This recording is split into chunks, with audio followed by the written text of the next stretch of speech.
Assalamualaikum warahmatullahi wabarakatuh. Kami dari kelompok 5 akan mempresentasikan hasil kerja kelompok kami tentang unsur hara SI, ZN, dan JU.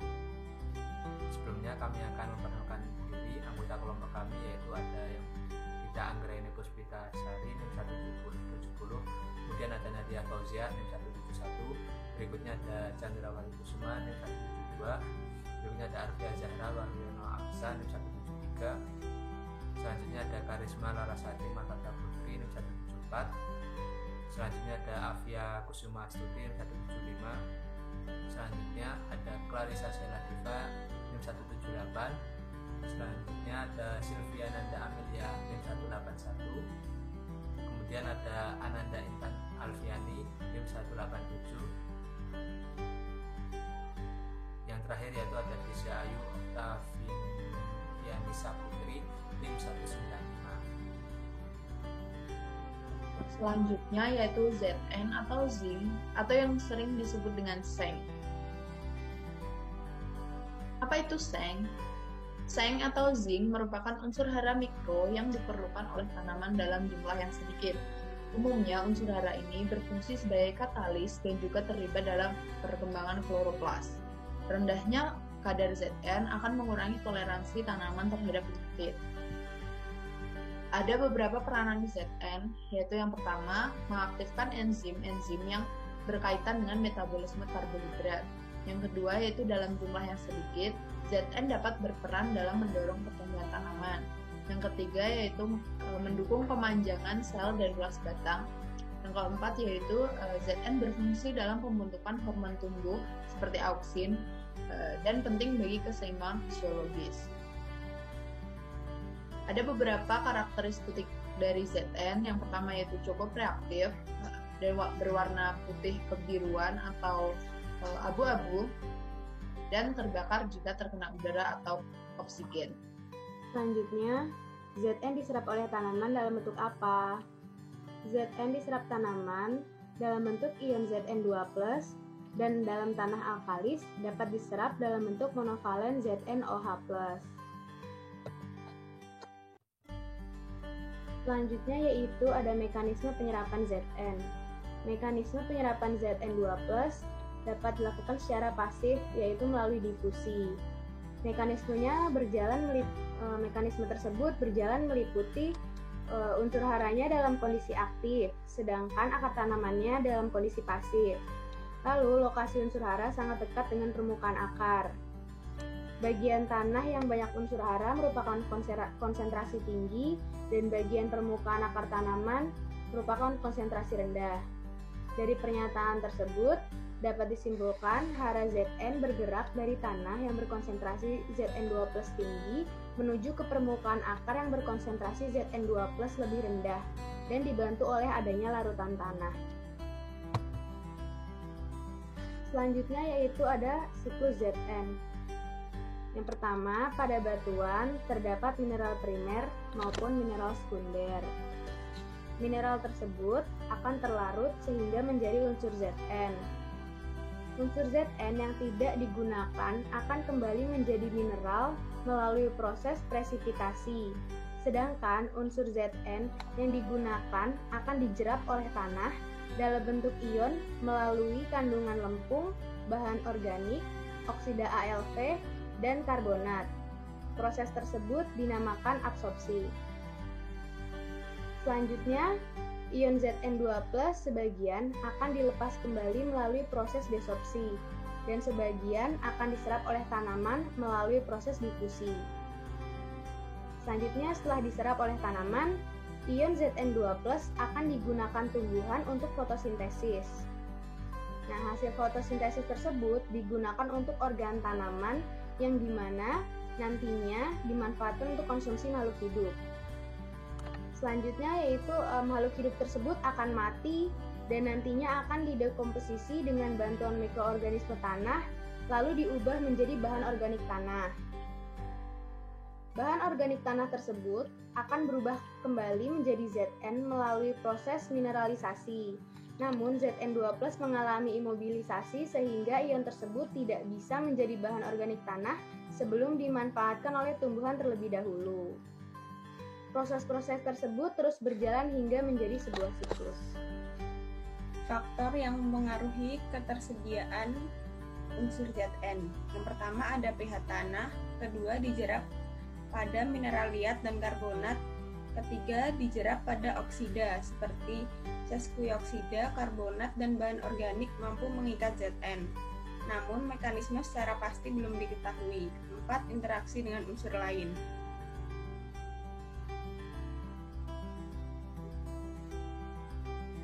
Selanjutnya, pengelolaan nutrisi unsur Zn.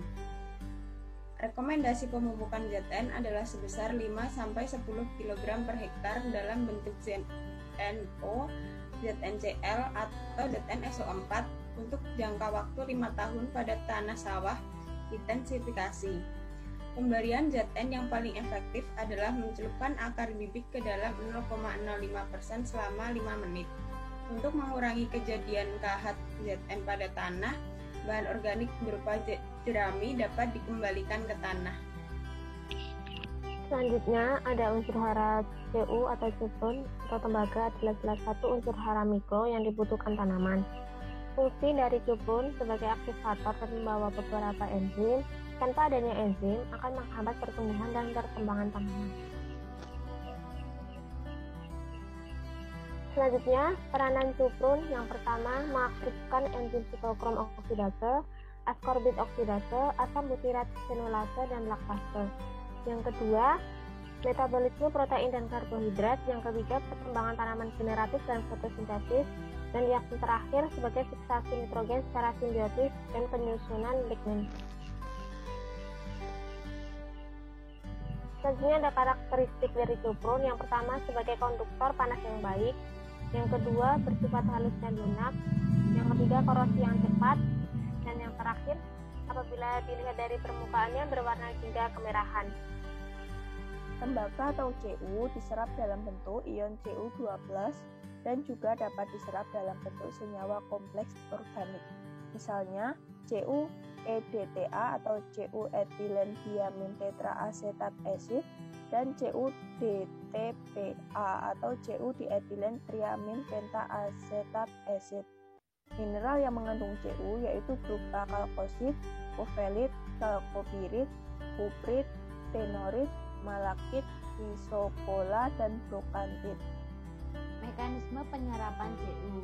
Proses pergerakan hara di dalam larutan tanah dari bagian yang berkonsentrasi tinggi ke bagian yang berkonsentrasi rendah. Unsur hara dalam kondisi yang aktif, sedangkan akar tanaman dalam kondisi pasif. Lokasi unsur hara sangat dekat dengan permukaan akar. Bagian tanah yang banyak unsur hara memiliki konsentrasi yang tinggi, sedangkan bagian permukaan akar tanaman memiliki konsentrasi yang lebih rendah, sehingga melalui model difusi, hara bergerak dari lokasi yang jauh dari akar menuju ke permukaan akar dibantu dengan adanya larutan tanah. Yang selanjutnya yaitu ada siklus dari tembaga atau Cu. Yang pertama yaitu ada presipitasi, yaitu presipitasi itu merupakan hujan yang turun ke permukaan bumi dalam bentuk titik-titik air. Nah, presipitasi itu terjadi karena awan yang sudah tidak mampu menahan massa air yang dikandung kemudian turun menjadi air hujan. Kemudian yang kedua ada runoff. Runoff itu merupakan sebagian dari air yang mengalir di atas aliran tanah menuju ke sungai, danau, ataupun laut. Nah, runoff ini terjadi karena tanah yang tidak mampu menahan atau maksudnya yaitu tidak mampu menyerap air lebih banyak lagi ke dalam tanah. Dan selanjutnya ada terjadi imobilisasi.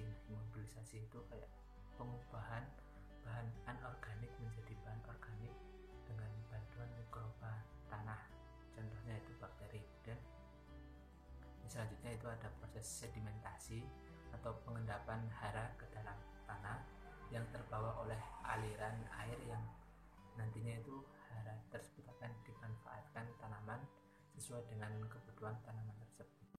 Selanjutnya yaitu faktor yang mempengaruhi ketersediaan unsur hara Cu. Yang pertama yaitu pH tanah, di mana pH tanah antara 6,5 sampai 7,5 mengandung unsur hara yang optimal. Yang kedua yaitu tekstur tanah. Tekstur tanah berpasir memiliki suplai Cu yang lebih rendah. Yang ketiga yaitu hubungan dengan ion lain.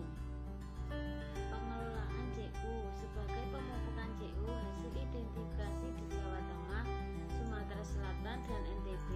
Hampir sebagian besar tanah-tanah mempunyai kadar Cu lebih dari 1 ppm, tetapi disarankan pemupukan 5-10 gram Cu per hektar untuk masa tanam 5 tahun tanaman padi.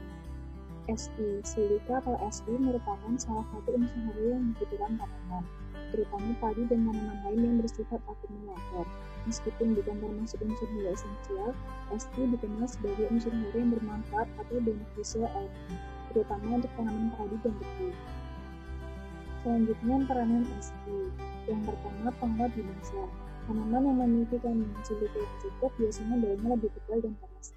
Hal ini akan menguntungkan karena tanaman menjadi terlindungi dari serangan dan penyakit.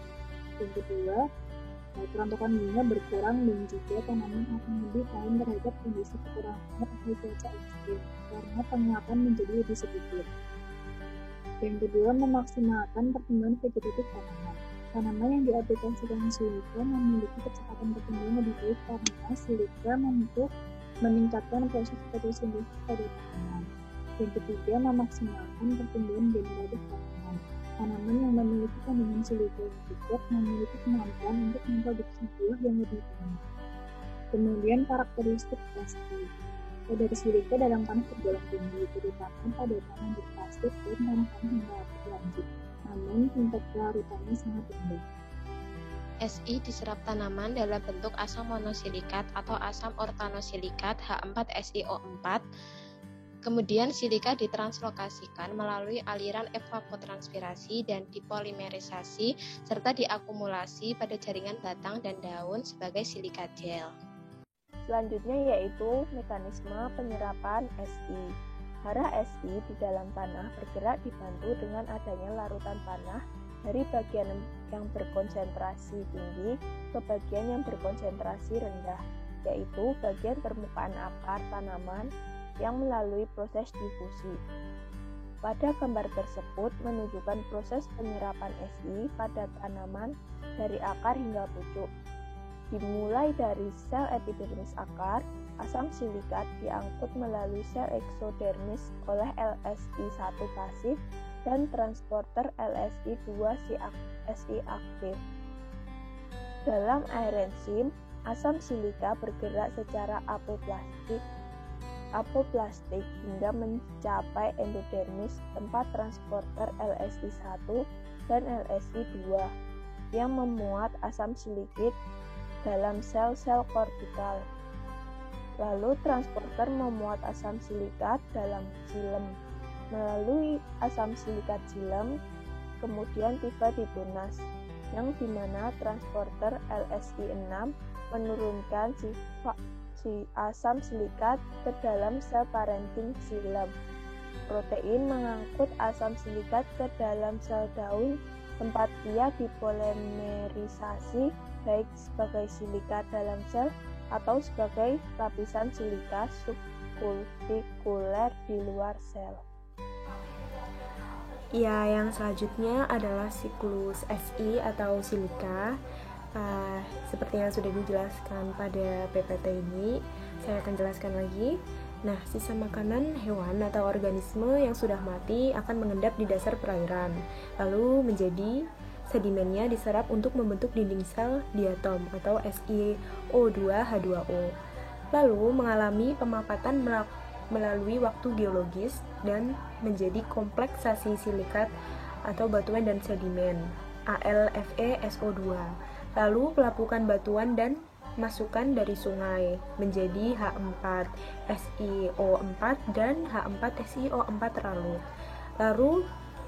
lalu pertumbuhan alga. Nah, lalu siklus silika ini terjadi dengan sendirinya lagi.